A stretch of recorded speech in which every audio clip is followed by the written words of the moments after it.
Welcome back. It's a tough subject. We call it that because it is a tough subject. We talk about suicide, postvention, prevention, intervention, everything in between, and we let grief do its work. And today, I lost a girl and I gained a girl. My co-partner on the podcast, Jessica Seal, could not be with us tonight. So we said, wow, who are we going to get to replace those big shoes? And I figured it out. I got my friend Michelle Snyder from Soul Shop to say, I'm in. So Michelle, say hello to the audience. Hello, everybody. There you go. And I just want to start, I want to introduce you how I found you. I was on the board at the South Carolina chapter of the American Foundation for Suicide Prevention. Great people. And they said, Dennis, there's this thing coming to town. I think you were in Lexington, South Carolina. They said, can you go over and just check it out? And I was the board chair, so I'll go over there and look at this thing, whatever. So they signed me up through Helen Pridgeon, dear friend. And I go over there and I'm a participant. You're running the show. I'm a participant. And then we got to that one part and I just started bawling. I'm dealing with grief, not very well. And I thought I had many years behind me. Michelle, I was crying my eyes out, which I needed to do during the session. I'll tell you exactly when it was, when people started reading their prayers with the words. So I come back. Helen goes, how was it? Like, I am tapped. I'm drained. And I just said, we got to do more of those. Put it in the budget. And then it was kind of cool because you did a couple trials with the American Foundation of Suicide Prevention. Then I went to a national meeting and you all were there. I'm like, all right. They're getting, the word is out that this Soul Shop training for faith leaders is awesome, because that's what I felt. And it was just really cool to see the momentum starting to move. So I'm going to start there. That's what you do. You do faith training, suicide prevention, postvention, intervention training for faith leaders. That's where we need to have this conversation. How did you get involved with this? Good question, Dennis. Actually, first of all, let me just say, I forgot that that's where we met. I might have started that story in a different spot, but you're right. It was in that Lexington, Kentucky, and you walked in sight unseen. I'm going to say something that isn't an answer to your question. Then I'll answer your question. I would just say that I think we have just hit 10 years. I'm 10 years into this work in Soul Shop. And Soul Shop has become, the movement's doing what the movement's doing. We've got, 120 trainers, and they're all across the United States and in Africa. And we got 30 trainers in Africa. That's crazy. We're growing all the time. But I am increasingly grateful. The feeling is building for me to our early adopters, like the people who were there back when it started. And you would definitely be on that list for me. I've put through. It was too much as a participant. And I actually did go through your training. It was too good. It's too good. It's exactly where the conversation needs to happen. Yeah, it's right. It's right. We will at the end of September, we'll finish our 20th training for trainers. Nice. And I'm losing track of who's around, but I still remember where you were sitting in the room on the very first training for trainers we ever did. Oh yeah, special place. Special place, but you have a special program. So going back to the original question, now, how did you get involved? You're doing some stuff, and all of a sudden this pops up. Tell that story. Yeah. So people ask me a lot, like, how do I end up doing what I do? Like, I'm also a church consultant. How does one become a church consultant? How does one become the head of the global leader in faith-based suicide prevention? And I say, meanderingly. Actually, meanderingly is how. I accidentally stumbled my way into suicide prevention, is the truth. I was originally a church consultant. I have a master's in divinity and a master's in social work. I'm a therapist by both training, and also I worked as a therapist for faith community leaders for a dozen years. And I am really, really interested in what it looks like when churches get it right. So I went to seminary. I'm a child of religious trauma. And so, like, religious trauma, how churches get it wrong so often, the ways that churches hurt people, it has always been a passion point for me. Not the point about people getting it wrong, but what if we could get it right? Like, what if the church could get it right? I tell the story in Soul Shop, and I'm pretty open about it. I'm an adult survivor of childhood clergy sexual abuse, and I know what it looks like when the church gets it wrong. I'm also have been a recipient of generosity and grace at the hands of the church that is unparalleled to other institutions and organizations when I was at my lowest. And so I've got these two hands, right? I'm like holding the hand of what it looks like when it's wrong and the hand of what it looks like when it's right. And I just think we can do better. We can do more. We can get it right. So that's always been my thing. How does the church get it right? I was working with a friend in consulting. His name was Russ Crabtree. Russ is actually the one who dreamed up Soul Shop. Russ was his name is Faye now. He changed his name the way that Saul changed it to Paul and Sure. Abram to Abraham. But Faye was a pastor. He was pastor of a large church in a small town when there were a couple suicides in the in the church, and it was devastating, of course, as it is. And he I got trained in suicide prevention, started doing it all over the place. And every time I would go to a community and fill another room of people who wanted to talk about suicide, I would look around and see that there wasn't a pastor in the room. And I'd have everybody. I'd have healthcare people and education people and mental health people. I would have them all, but no pastors. And he said, I started asking myself, what is it about the way that we're having this conversation that isn't capturing the theological imagination of the church? This is our work. The work of hope and social connection is our work. And so why are we not showing up for this? And he developed Soul Shop, and he was about to retire, and we were doing consulting work together. And I said, I feel so sad because I'm not sure I'm ever going to see you again. And he said, well, I promised myself that when I retired, I would turn my attention to faith-based suicide prevention, and you just might be the partner for me. And so I said yes. I said yes. Like, seems like a sweet spot. But somebody found me, and I had originally made contact with this guy because of our interest in helping the church do better. And then I learned about suicide. I was a novice to suicide. My first suicide prevention training, I didn't know anything about suicide. And so now I suspect that I'm a bit of a national expert. But back in the day, I knew nothing. I just knew the church could get it. Yeah, there was an opportunity, a really tough subject, and the church wasn't doing it right at the time. Our listeners could tell you, because a lot of our listeners are people who've walked down the path and suffered a suicide loss. How many funerals were done poorly? Yep. How many funerals were denied, in the past? We're going back. But I think I've seen some funerals that I've got it right too. Yeah. For suicide, it's incredible. Like you said, it's incredible. The church faltered here, and then when you see a church get it right, you're like, that's it. Stay on that path. And you got to see it, through your upbringing. But this Soul Shop training is on the right path. Everything I know and saw about it was like, this is the right path. They need to have this. They need to lean into the conversation. And it's the perfect place. A church is a hospital for sick people. I'm amazed by your story that a lot of people who suffer trauma at the hands of the church run from the church, never to be seen again. Yeah. I'm proud of you for coming back and staying with it. Yeah. Yeah. And when you talk about all the things that the church can do, one of our convictions in Soul Shop is we think churches can be, that some data suggests that people go to pastors for help before they go to physicians or clinicians. Like pastors are the first line of defense in many places, in many communities. And so one of the things we want to do is equip pastors to know what to look for, equip congregation members to know what to look for.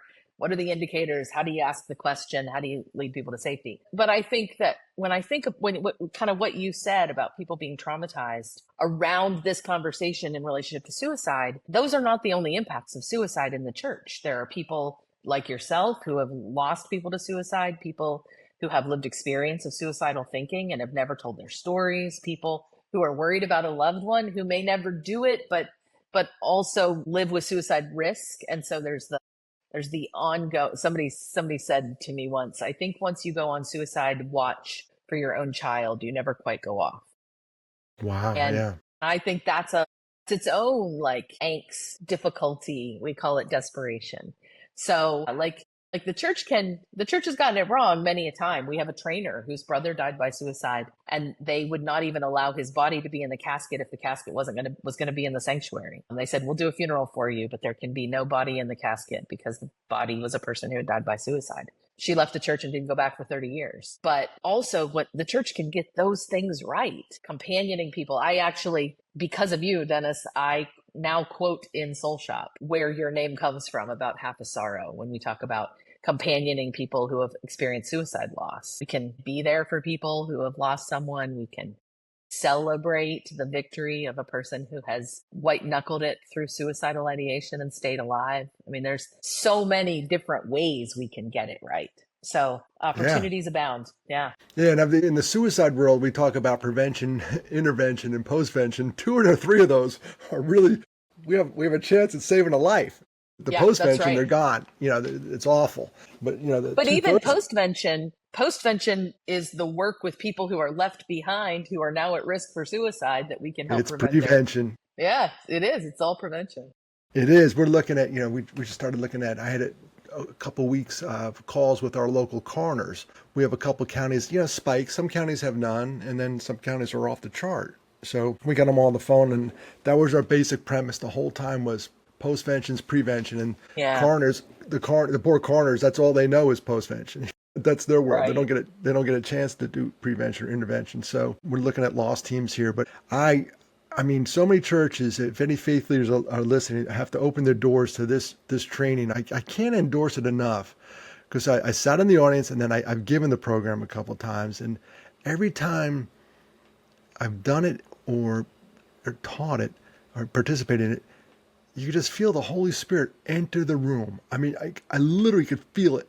It's like a church that whoosh, it comes in and he stays there and he walks us all through it. By the end of the 8 hours, we're like, what just happened? What happened was a lot of healing. What has been your experience from where you stand? Well, I mean, I think what you're talking about is something that's born out of our conviction, which is that sometimes people come to suicide prevention. I mean, you would be an example, like a guy who's chair of the South Carolina chapter of AFSP, a person who's done this work for a long, long time, right? Like we have people walk into this room who have been clinicians for 30 years, pastors for 40 years. But the reality is that we come in as the experts who we come in with the sense that we're the experts and we're here to learn how we help other people. And what our experience is that so many of us have touch points around this, that this is not professionalized or removed from us.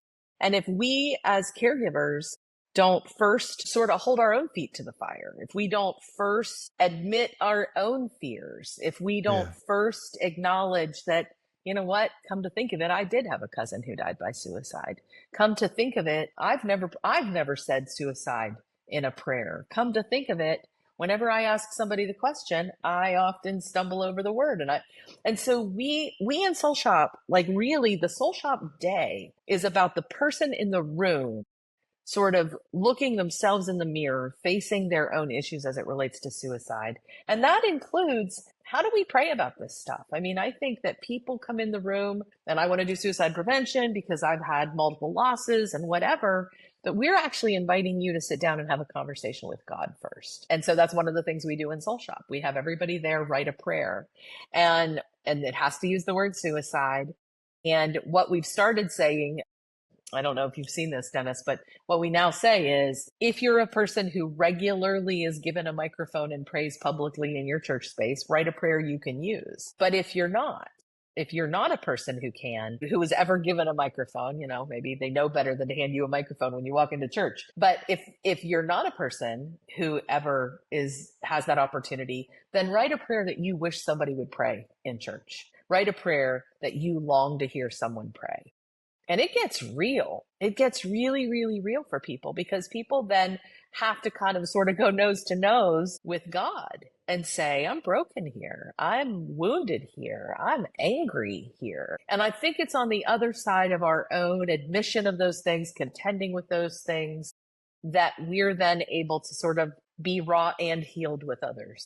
So yes, you called that the work of the Holy Spirit. I think it's true. About a couple years ago, I had an experience, and one of the things that's so powerful in Soul Shop, it's about people sort of honestly, yeah.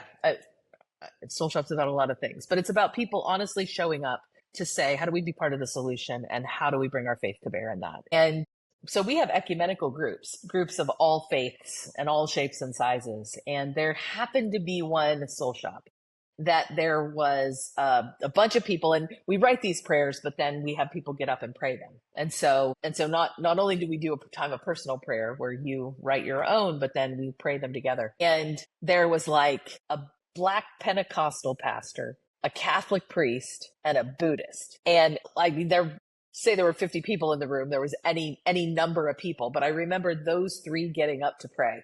And one of them prayed in the name of Jesus that people would be healed from suicidal thinking, and then one prayed for God's grace, and then one read a sutra that he had written out of his Buddhist tradition.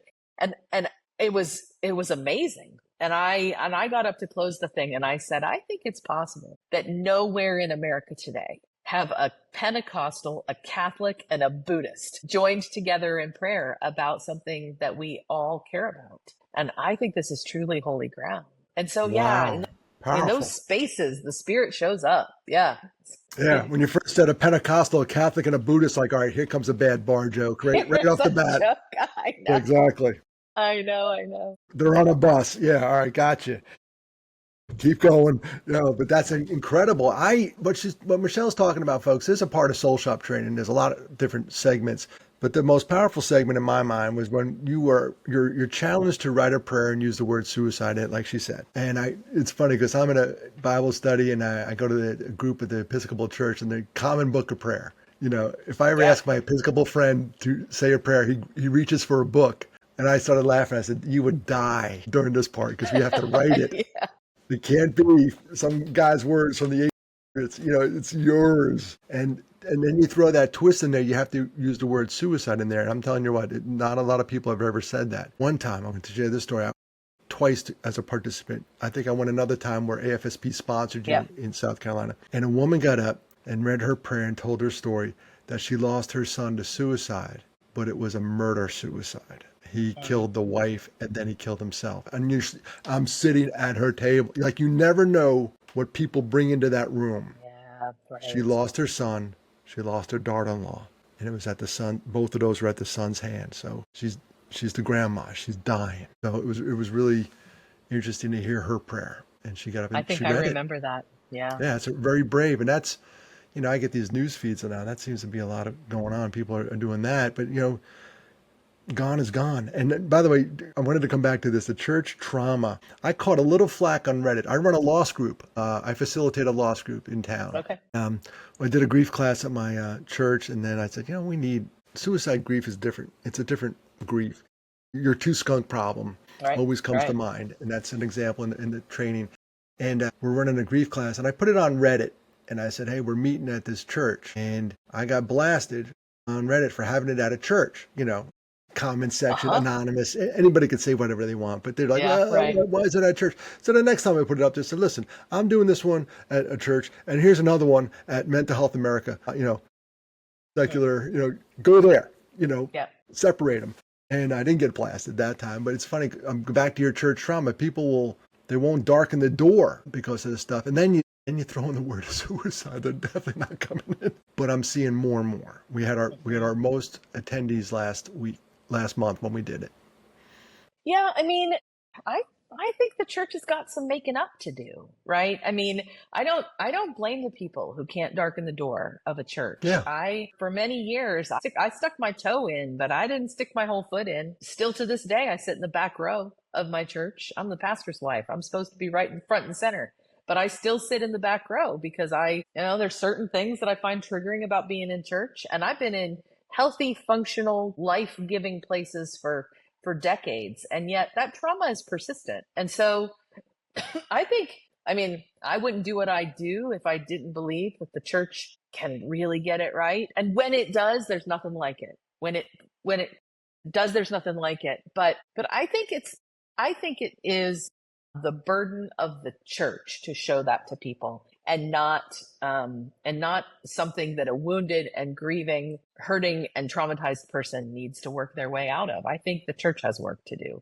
So that's what I do in Soul Shop. My suicide prevention lane is very narrow. I'm very grateful for all of the partners out there, your organization, the American Foundation for Suicide Prevention. My lane is very narrow, and I'm talking to church leaders and I'm saying, folks, we got some making up to do. And so I'm trying to bring them to the table.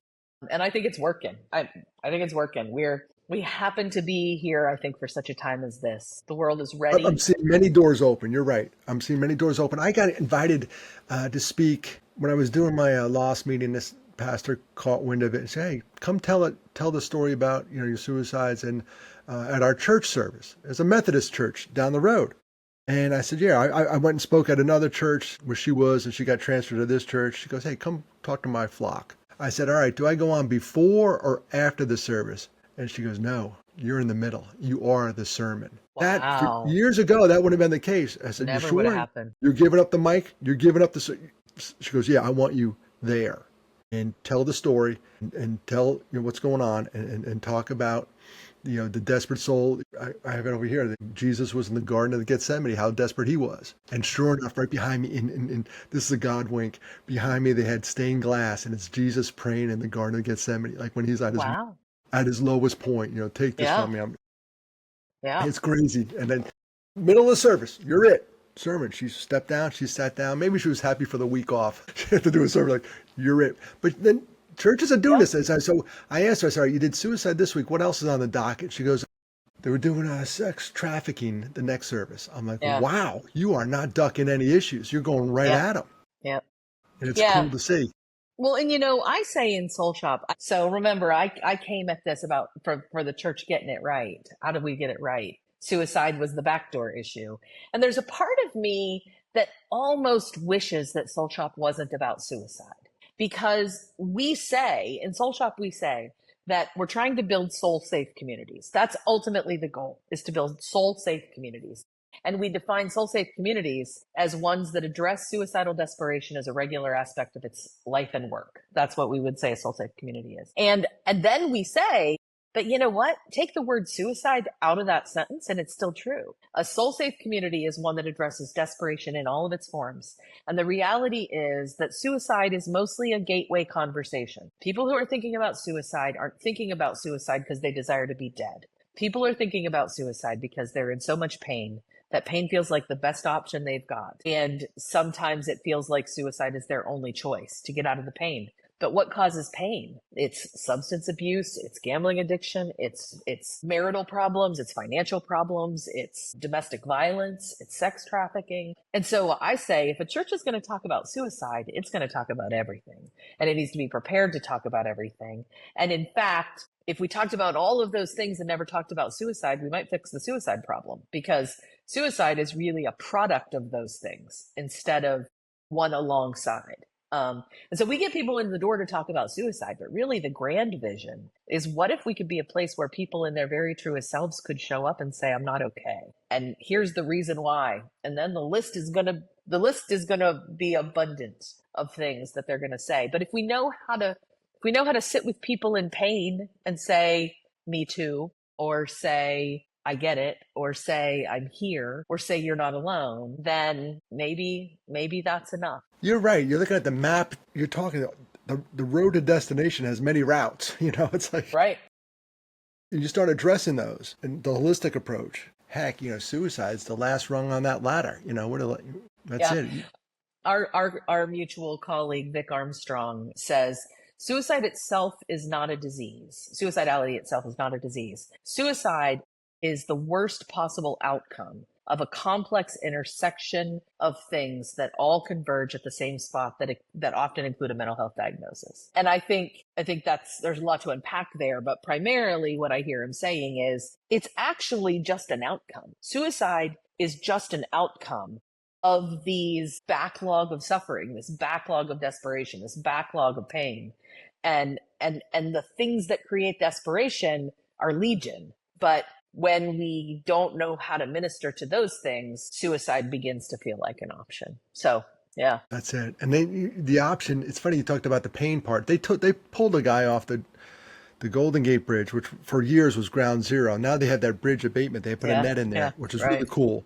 The thought process is, if you deter, we win. You put some time between the person and the event, we all win. They pulled the guy off there, and they asked him. They said, "What did you see? Looking down, what was your thought process doing that postvention stuff?" And he goes, "I saw peace." Now we all see a violent death, 75 miles an hour. You hit the water like it's concrete, and it's awful. He just saw peace, and that's his answer. That's what he saw. So that's a desperate soul saying, "This is how I end it." And then But now they pull them back, and you know this. A lot of people, if we are allowed to intervene, they often will not attempt again.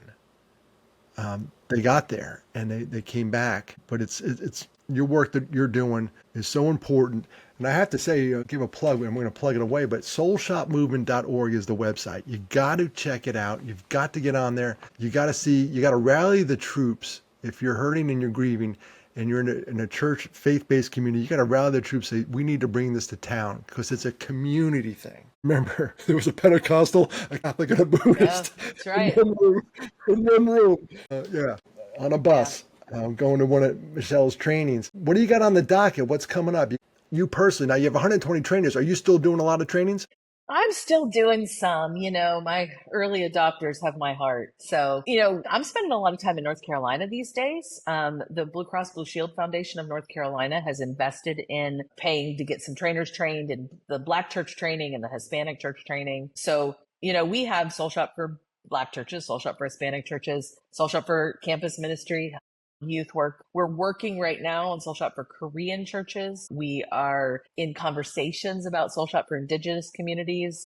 We've translated everything into Spanish, so we're solidly there. I'm doing more national speaking gigs and statewide speaking gigs. In fact, in North Carolina, your kind of lane. We are working on a strategic partnership with the chaplains of the Omega Psi Phi fraternity. Fantastic. The alumni, they've got 72 alumni chapters, and all of them have campus chapters, and Soul Shop for Black churches, and it's a Black fraternity, and they've each got a chaplain. There's a compliment in here for my fraternity world. The African Americans, when they do fraternity, they do it for life. Wow, no doubt.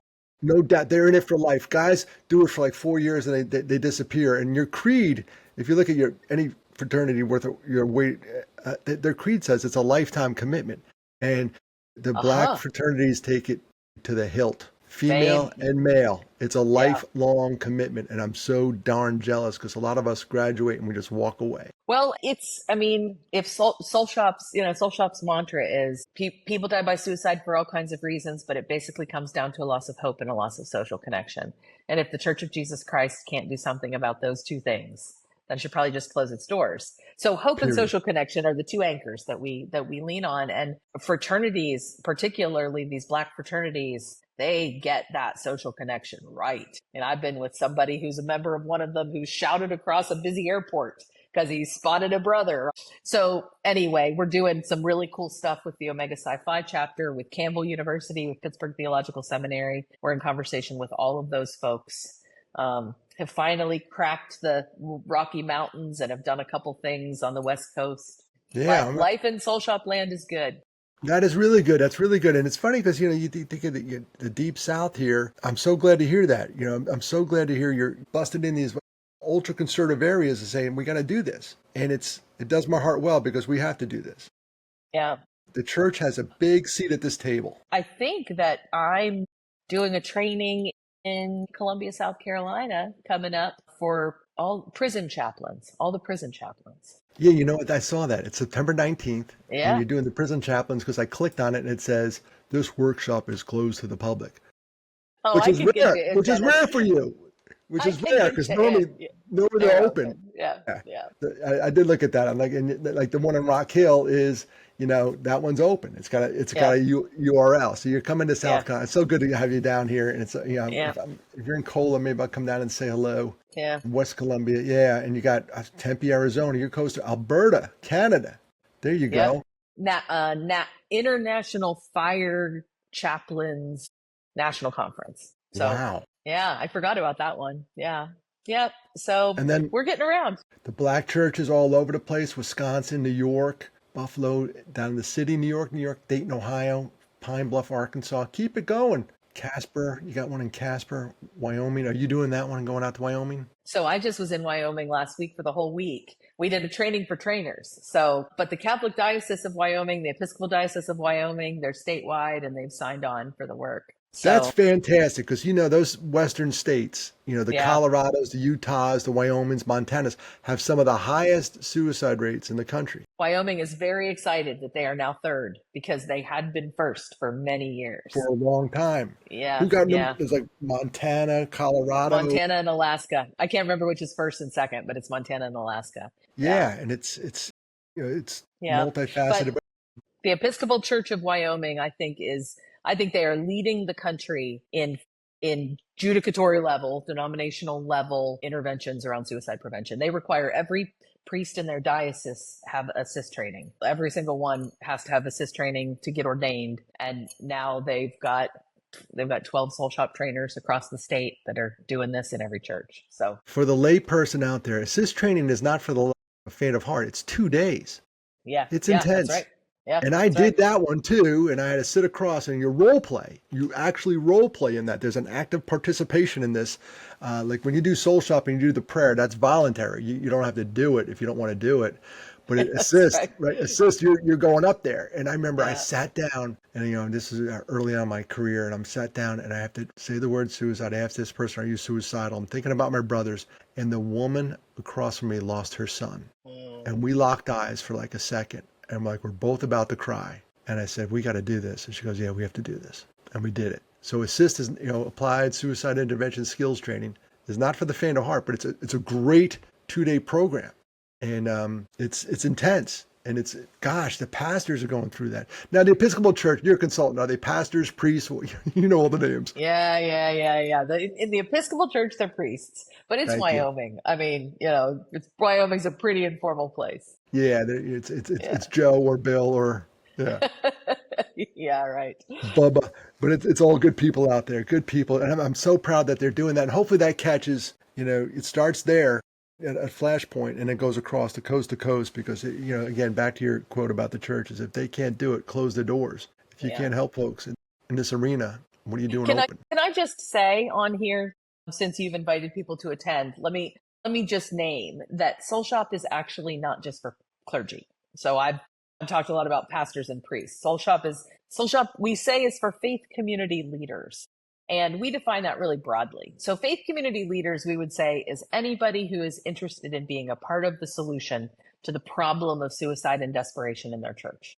And that could be people who are on staff. It could be deacons and parish nurses and Stephen ministers, but it also could be the social worker sitting in the pews that wants to help and doesn't quite know how, the person who's had a suicide loss in their family and would love to see more done at the church. Yeah, So it's anybody who cares. It's an 8-hour day, right? So when we say leaders, what we really mean is if you're going to give an 8-hour day to it, then you bet you're a leader. you're a But leader. Yeah, you're a leader, and yeah, I always think about the usher in the back sees the person walking to church and right, turn around, walk right, out. They didn't get in, like right. they were so close. So I'm going to read That's it. right. This is coming off the top of my head. No, I'm reading your website. It's not just for clergy; it's also for lay leaders and anyone who feels called to respond to the desperate need for suicide prevention and support within their community. You're right. Yeah, yeah. And it's anybody who touches anybody in that building. It could be the person that does the lunch program for the homeless, which Right. Right. The anybody. person, the staff at a camp, the people who are running the VBS program, the youth director, the youth volunteers, just about anyone. Yeah. I bet you the person that sees the most that goes on in the church is anyone who does like janitorial services. I bet Secretary. Yeah. they know everything. They Yep. know who's That's in and right. out, who's what's going on. So anybody who touches anybody in a church setting, get your butt to a soul shop training. There's enough choices here. And if you don't see one in your area, sometimes you got to be that spark that lights that fire. You got to walk up to your pastor and say, we need to do this. And it's kind of neat because back to it doesn't have to be on your church.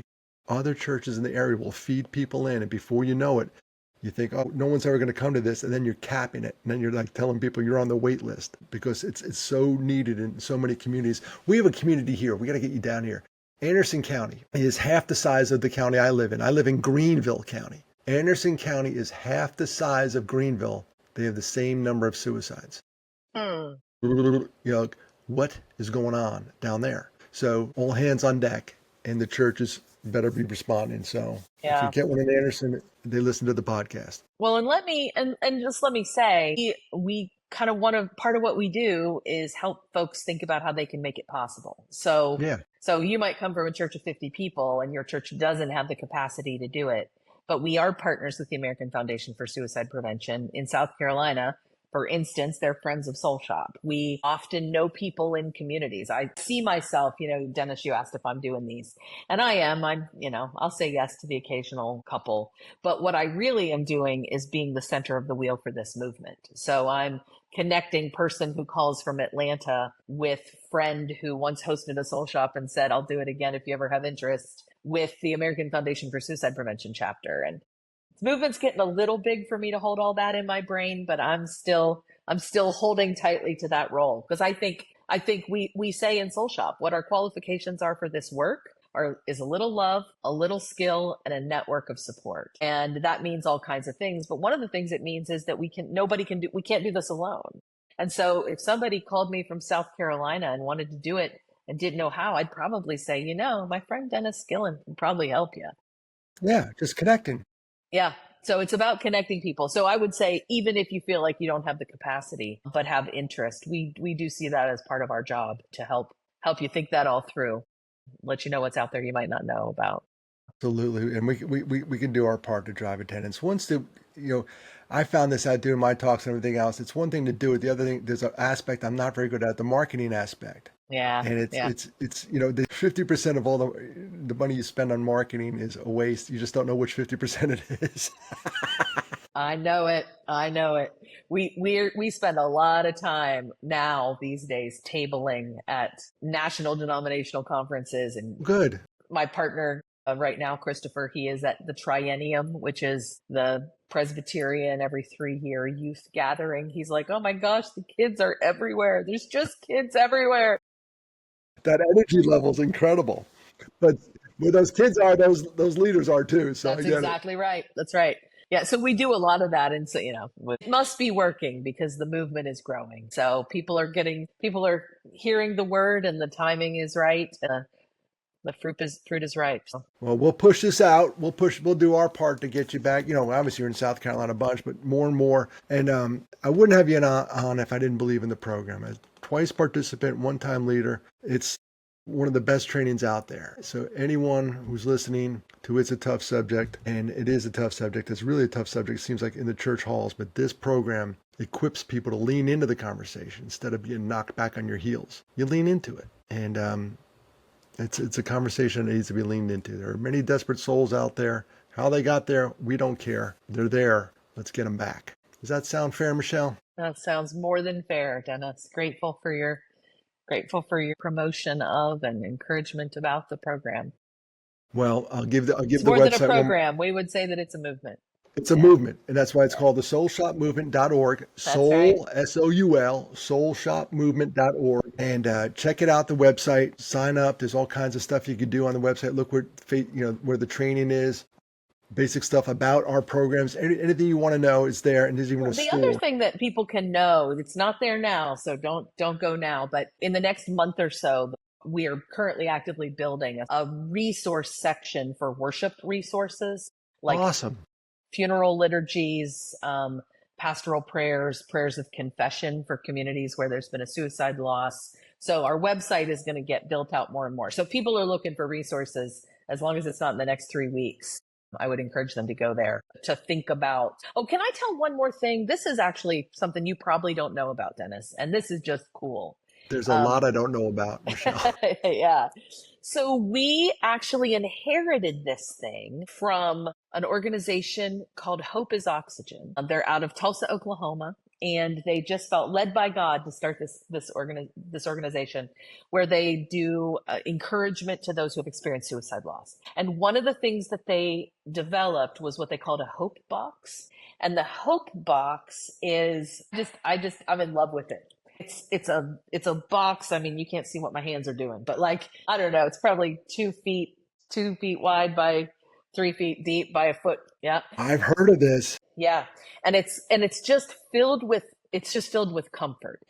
There's a soft blanket and cozy socks and a candle and a mug that says courage and a little glass red cardinal adult coloring books and colored pencils, suicide prevention resources, a couple books are in there, but also some letters from people who have experienced suicide loss. And anytime you know of anyone who has experienced a suicide loss, you can go to our website, which is the soulshopfoundation.org. Actually, it's a part of our foundation, and order one of these boxes for someone who's experienced suicide loss. And they are so impactful. They're so moving. They're so meaningful. They're part of our foundation. Nobody makes any money on them, but we, and when you open the box on the inside, it says, here is a box filled with care sent to you by, and the person who ordered its name will be there. Whoa. And we had a story once. We gave one to someone who, there was a father who had died by suicide who had a couple young children. And the mother said that the way she used the box was in the kind of couple months after the death, when the kids started to feel really sad, they could go to the Hope Box and pick something out. And so there's a prayer bear, and it's a little teddy bear. I saw that. Yeah. So people should know about that, because that's, for instance, one of the resources on our website is a place that you can go and find Hope Boxes for those.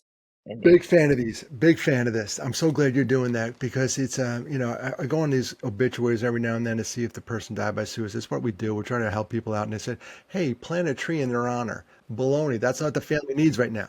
They need a Hope Box. I try to think of stuff that we could have used, back I lost Mark at 83, Matt 94.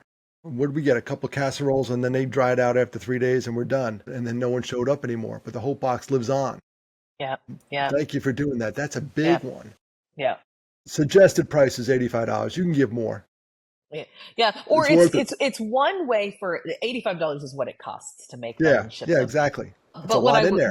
What I say sometimes is that if a church wants to do something, some kind of a fundraiser or whatever, they can buy a couple Hope Boxes and, just pay to have a couple Hope Boxes so that we can send them for free in that way. And then hope you never need them. Exactly. Right? Yeah, exactly. yeah, But life as it is, it's I'm looking at the picture of it, and it's on the website. It's on a drop down box, and it takes us to the soulshopfoundation.org where it is. But it's on your soulshopmovement.org. So glad you're doing that. We just started. That came up during the calls last week with the coroners. Everything wraps around into one big circle. That the South Carolina Department of Mental Health was doing a little postvention box, something similar, but not as good looking as that. That's how I feel too. I know some AFSP chapters do them. They're often mostly materials. But this is really, when we do this work, we even find it in our training for trainers. We have come to believe that this work requires extraordinary hospitality and care. So when people come to our trainings, we've started putting fidget spinners on the tables, and you come to our training for trainers, and we just fill you back with a big bag of snacks, because we got to take care of ourselves in this work. And I think there is an extravagance to care that matters when somebody's really suffering.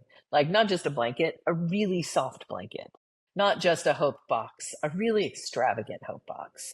I think there's grace in that. Yeah, take it to the next level, because they're at a really low level. So it's beautiful. Beautiful. I'm so glad you're doing that. Glad you remembered that. Yeah, me too. You pulled that out right at the end here. It's a great way to end. End with hope, right? Yeah, that's right. End with hope, and it's in a box, and you can go to the website, soulshopmovement.org. Michelle, it's been great to catch up. We got to talk more often. We let it go too long. It's a true story. So proud of the work you're doing. If you ever get down this way again to Greenville, South Carolina, let me know. If I get to Pittsburgh, I'll let you know where you're at. Doesn't matter where we live. We could spread hope wherever we are. Thanks for all the work you're doing, and thank you for coming on. It's a tough subject. I really appreciate you carving time out of your day to talk to us. Grateful for you, Dennis. All right. Thank you, Michelle. Folks, that's it. You heard it. soulshopmovement.org. At the end of this podcast, drop everything you do and go to that website. Thanks for listening. I'm Dennis Gillan. That's Michelle Snyder. Peace.